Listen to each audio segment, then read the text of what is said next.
Hello friends, welcome back to the channel. Welcome back to the barn out here at St. Bernard Acres. How y'all are? It's a glorious day. Today's video will cover a survival and prepping subject. It's very, very important. We're talking about a get home bag, a 72-hour survival bag. That everybody should have one. You should keep it in your vehicle. It should go everywhere you go. I'm not talking about a giant backpack for you to bug out with. I'm not talking about your camping gear for you to go camping or backpacking with. I'm talking about an emergency survival pack that will help you get home. And 15, 20 miles, even at my age, I think I could do 15 to 20 miles in a 72-hour period. To me, my get home bag is exactly that. It will help me survive to get to my front door. Not a giant bag. This is it. This is my get home bag. I'm not going to do a whole load out. Pull everything out, show you what I have in there. What I'm going to do is discuss some of the essential items I think you need to take into consideration when you're building your own get-home bag. This is in my car at all times. It's with me wherever I go. Why would you need a get-home bag? Anything can happen at any time. It could be a weather catastrophe. They're messing with our weather so bad that anything can happen at any time without warning. They've already proven that, right? That's going to take the grid down. It's going to take cell phone towers down. Flooding can make it to where you can't drive your car home, right? The streets could be blocked. And then as far range as an EMP, they could take the grid down. Then nothing's going to work. An economic collapse, society collapse, rioting. Within hours, panic is going to ensue. You have to get through that.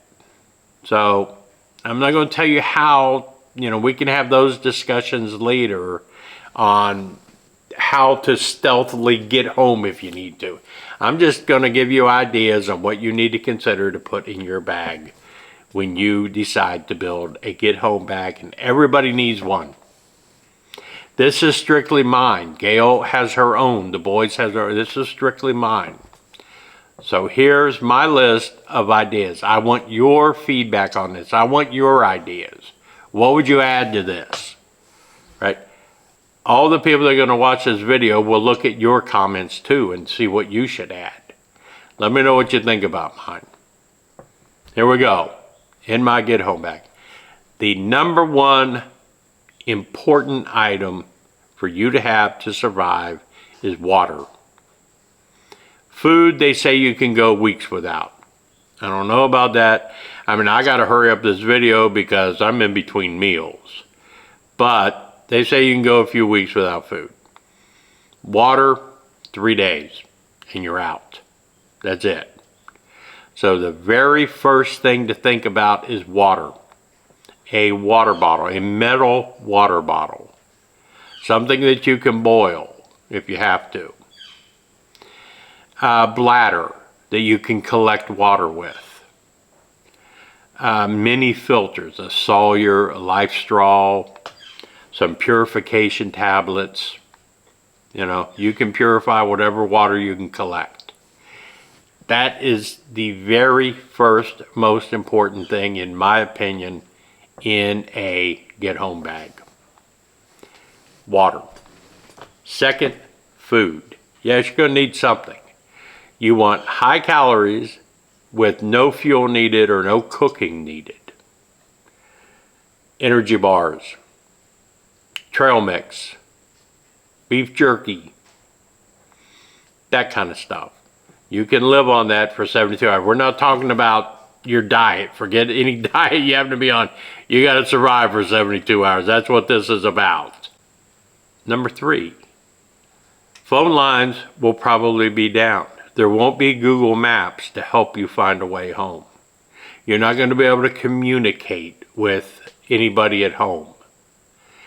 I think a handheld ham radio is a very cool item to have in your bag. You need to be able to communicate with somebody. You need to be able to be kept aware of what's going on. So a small handheld ham radio. A compass. A printed map of your area to help you route a way home.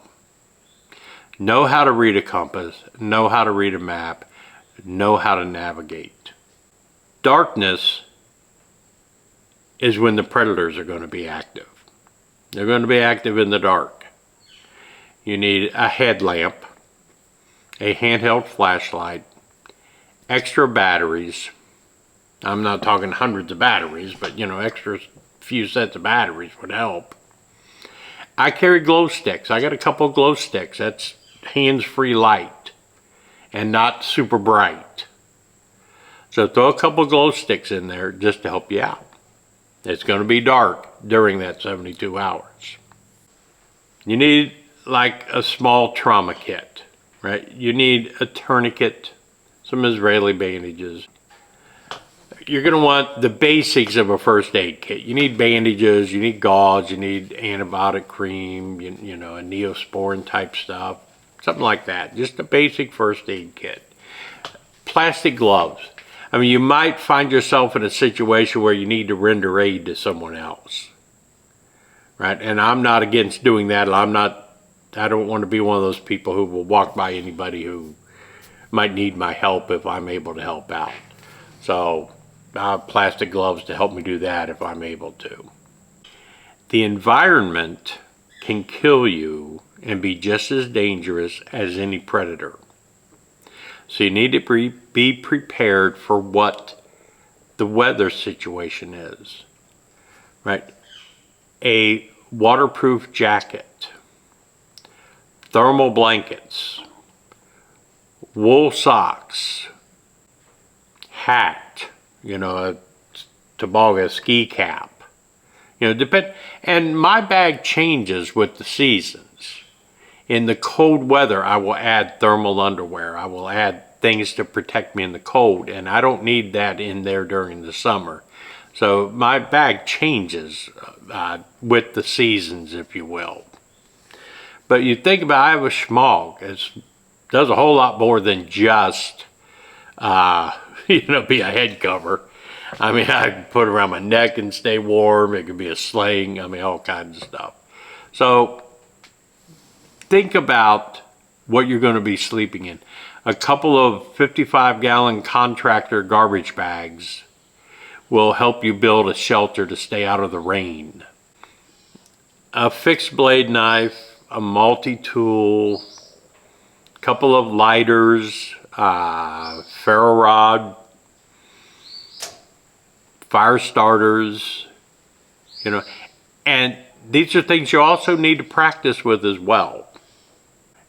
ATMs are likely to be down, so have a little bit of cash with you and small bills, a little bit of change.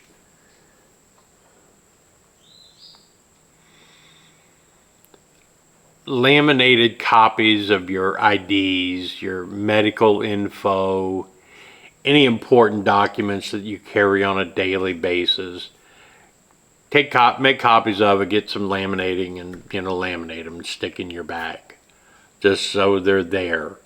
Somebody might have to identify you. Or at least you can prove who you are if need be. If you lose your wallet. Those can be stuck somewhere in your bag. Some wet wipes, some sanitizer, hand sanitizer. Nothing wrong with putting a little bottle of that in there, right? You might need it. You never know.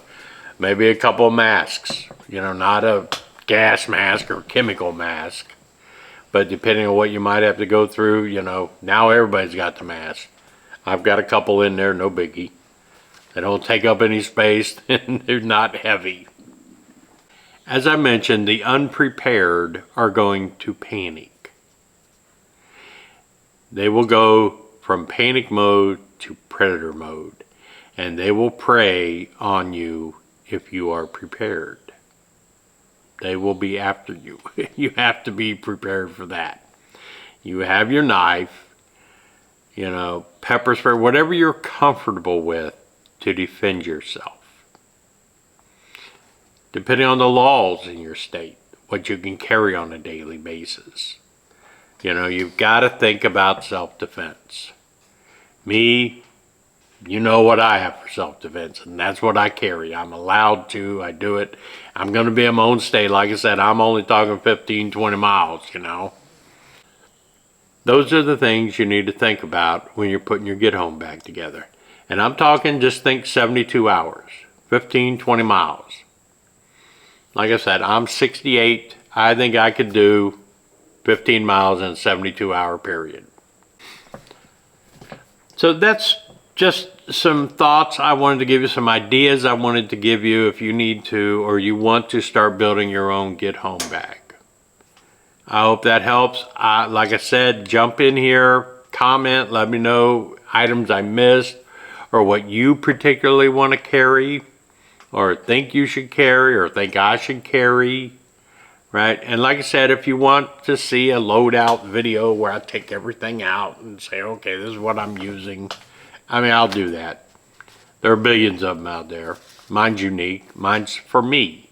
These are very unique to the individual, right? I just covered the basics you need to think about. That's it. The most important thing about your get home bag though is practice. You need to know how to use this stuff. You need to know how to use a compass.